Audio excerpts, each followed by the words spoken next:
बाबा संत रामदास को कंपनी बाग में सर्वधर्म समाज से जुड़े लोगों ने श्रद्धांजलि दी। समाज के लोगों ने संत रामदास के चित्र पर पुष्प चढ़ाकर उनकी आत्मा की शांति के लिए दुआ की। साथ ही उनके हत्यारों पर कार्रवाई की मांग भी की गई।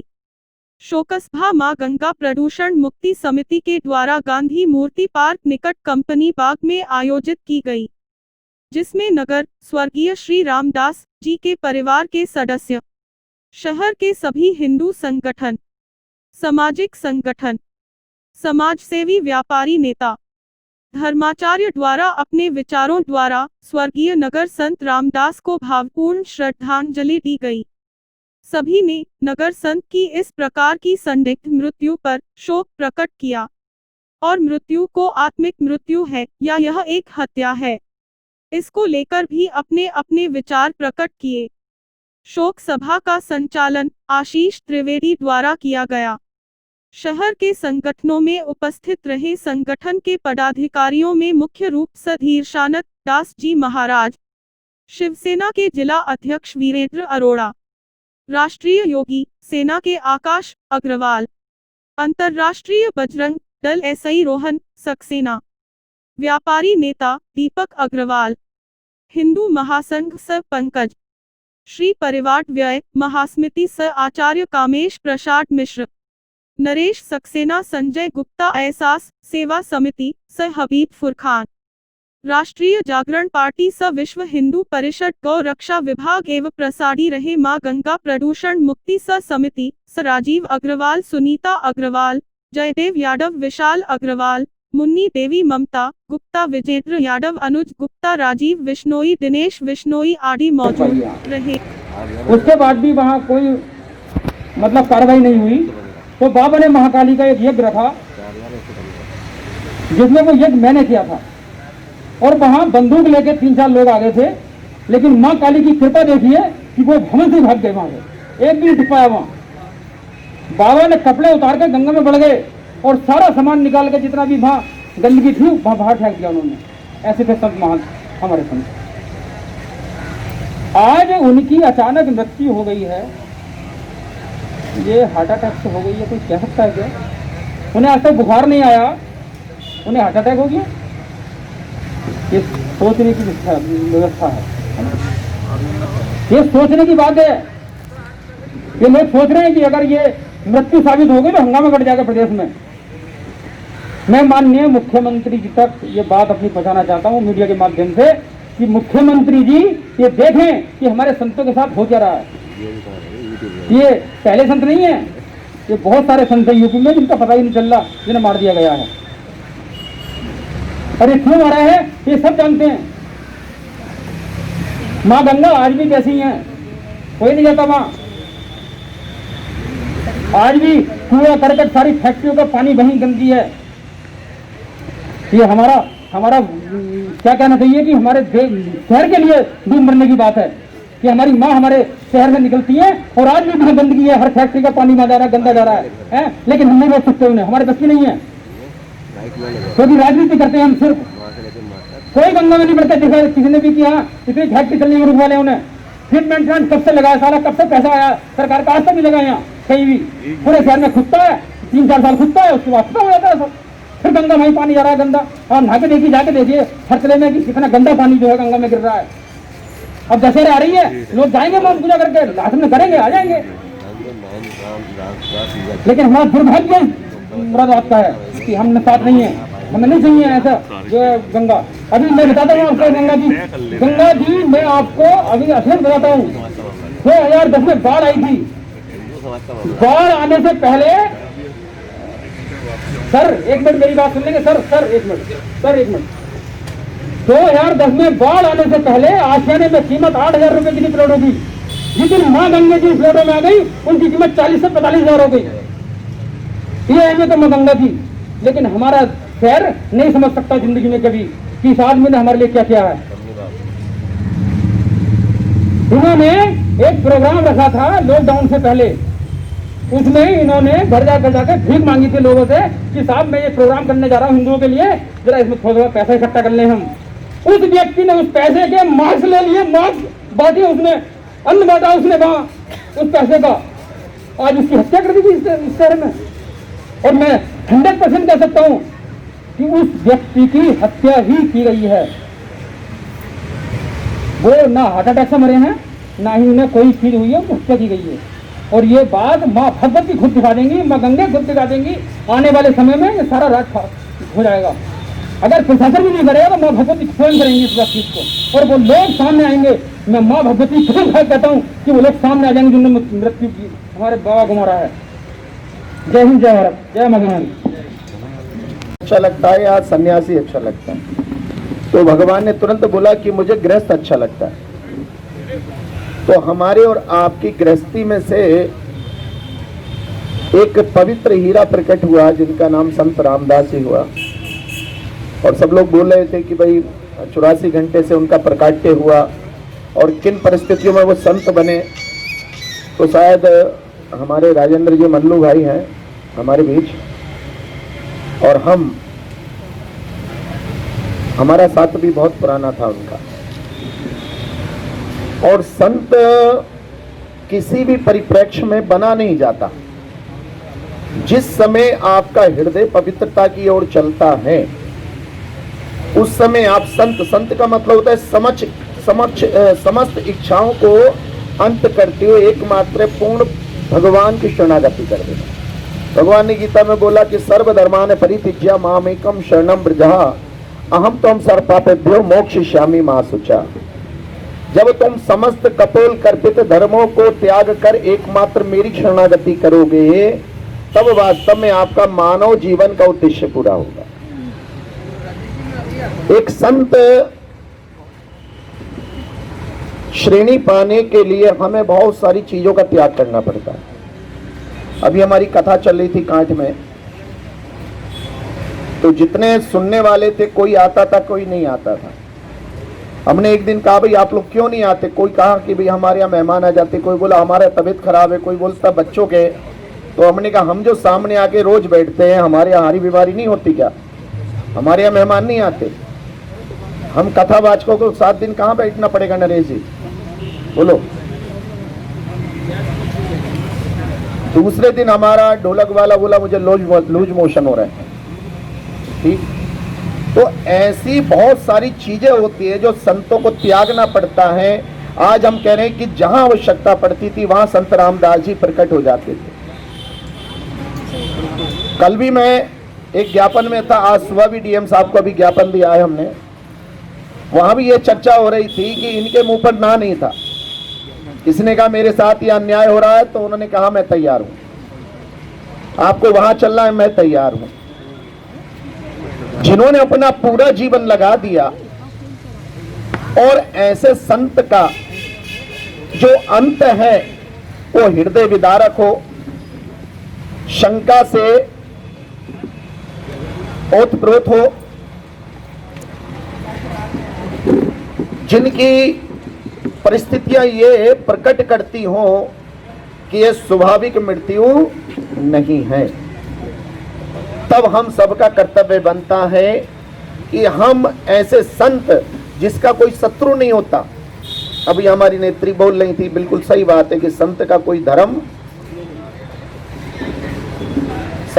धर्म देखो भैया, चाहे पीर हो, फकीर हो, संत हो, महात्मा हो, संत कब बनता है? जब उसका हृदय नम्र बन जाता है, दयालु हो जाता है। और दयालु जो हृदय होता है वो जात बिरादरी नहीं देखता, वो धर्म नहीं देखता, वो केवल आत्मा से आत्मा को देखता है। और संत का काम होता है आत्मा से परमात्मा को मिलाना। ईश्वरा परमा कृष्णा सच्चिदानंद विग्रह अनादिरादिर गोविंदे सर्व कारण कारणम। जो हमें गोविंद का मतलब है जो हमारी इंद्रियों का स्वामी है। आज हम इंद्रियों के दास बने रहते हैं तो हम संत नहीं बन पाते, लेकिन जो संत बनते हैं हम उनका पूर्ण तरीके से सम्मान भी नहीं कर पाते। आज हमारी दृष्टि में संतों के प्रति वो सम्मान नहीं है जो हमारी भारतीय संस्कृति बताती है। पहले किसी नगर में, जनपद में अगर शंकराचार्य आ जाते थे, लोग अपना काम छोड़कर उनके चरणों की धूली लेने जाते थे। आज हमने संतों को भी राजनीति में बांट दिया। आज जो सम्मान हम किसी संत को मृत्यु के उपरांत दे रहे हैं, अगर वास्तव में वो सम्मान उनको जीते जी मिल गया होता तो शायद और ज्यादा अच्छा हो जाता। क्या गंगा का पानी अकेले वही पीते? बोलिए, जो गंगा पवित्र होती है अकेले पानी वही पीते क्या है? क्या जो सैनिटाइज कर रहे थे उन्होंने पहले अपना घर करा था या आपके मोहल्ले में आके करा था? संत में और एक गृहस्थ में यही फर्क बताया गया। जो गृहस्थ होता है वो सबसे पहले अपने बच्चे को देखता है, अगर उस पर लड्डू आया तो मेरा बेटा कहाँ है, मेरी बेटी कहाँ है। लेकिन संत के लिए पूरा समाज ही उसका परिवार हो जाता है। वो तेरा मेरा नहीं करता। क्यों करता है? मेरा मेरी त्याग दे इस अभिमान को, झूठे धंधे छोड़ के बंदे भजले हरि के। तो संत होना आसान नहीं होता है।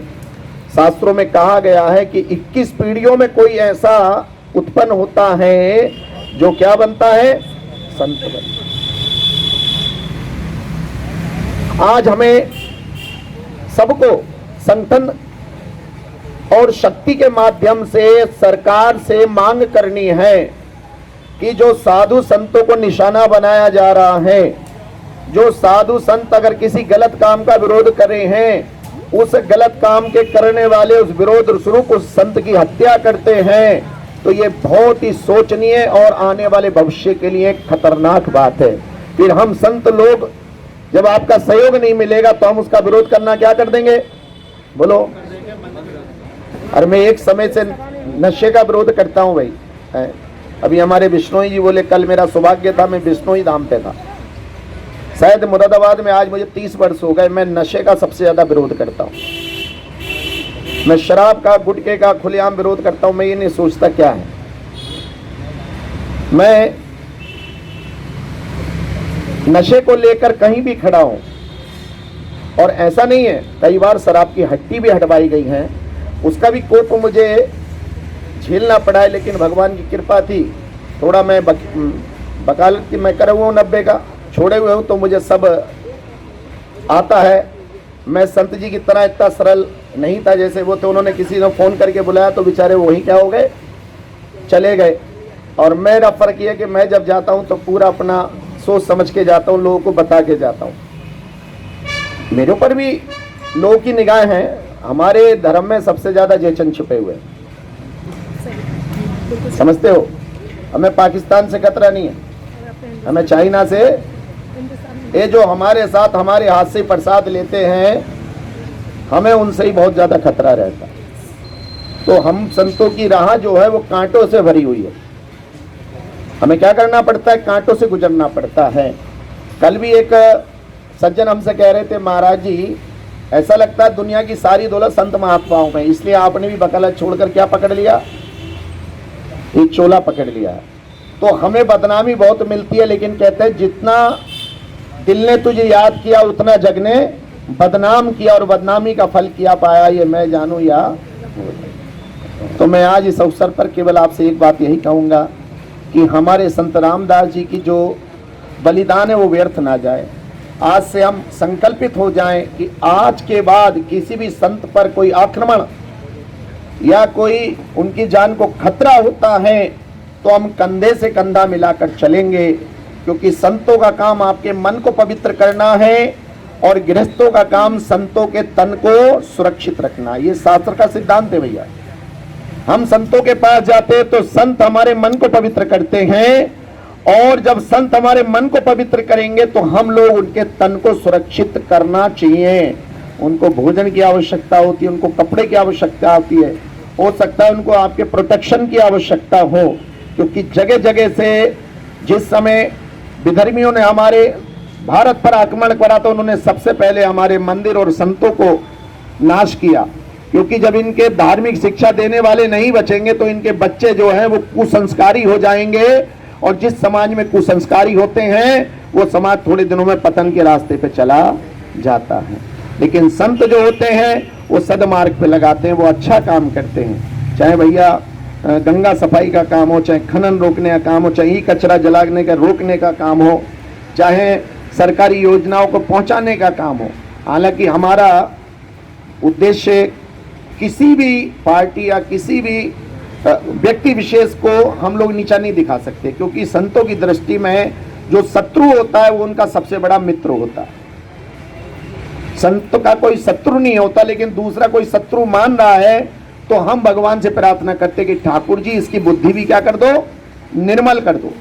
क्यों? ये निर्मल होके ये भी एक अच्छा आदमी बन जाएगा। तो आपने देखा होगा डाकू और महात्मा, वो डाकू जब महात्मा के साथ आया तो महात्मा के संसर्ग में आके वो भी क्या बन गया, महात्मा बन गया।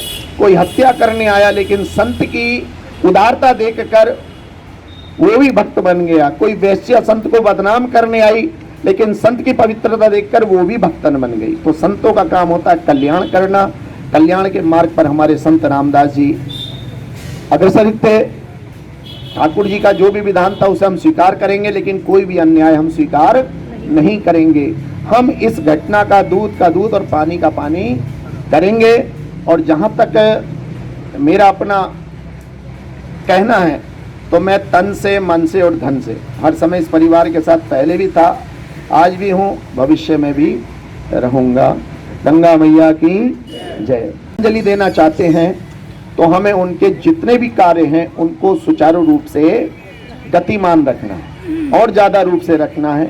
एक संत गया है तो अब 10 संत खड़े हो जाने चाहिए। अर्थात ना माँ गंगा प्रदूषण मुक्ति समिति रुकनी चाहिए, ना कोई जो गलत काम का विरोध था वो भी सुचारू चलना चाहिए। एक रक्त बीज का कथा आती है कि उसका रक्त की बूंद जहाँ गिरती थी वहाँ एक रक्त बीज और उत्पन्न हो जाता था। चलो वो तो राक्षस था, लेकिन हम कहेंगे कि ऐसे युवा संत जो अभी समाज को बहुत कुछ देना चाहते थे, उनके लहू की एक एक बूंद से हम एक एक संत रामदास प्रकट कर देंगे। बोलो गंगा मैया की जय। बहुत बहुत मैं कृतज्ञता प्रकट करता हूँ इस परिवार के प्रति। ये परिवार को मैं लगभग 84 से जानता हूँ, 84, यानी कि आज 36 वर्ष हो गए।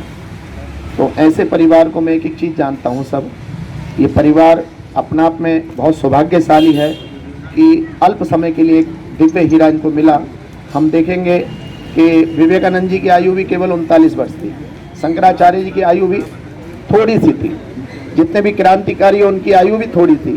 तो ज़्यादा लंबा जीवन से कोई फर्क नहीं पड़ता, जितना भी उनका जीवन था उन्होंने परमार्थ में बिताया है। भगवान उनकी आत्मा को शांति प्रदान करे, परिवार को सहन शक्ति दे, और हम जितने भी उनके शुभचिंतक यहाँ एकत्र हुए हैं, हम सबके हृदय की भावनाएं उनकी मुक्ति का आधार बनेंगी। इसी शब्दों के साथ में ओम शांति शांति शांति।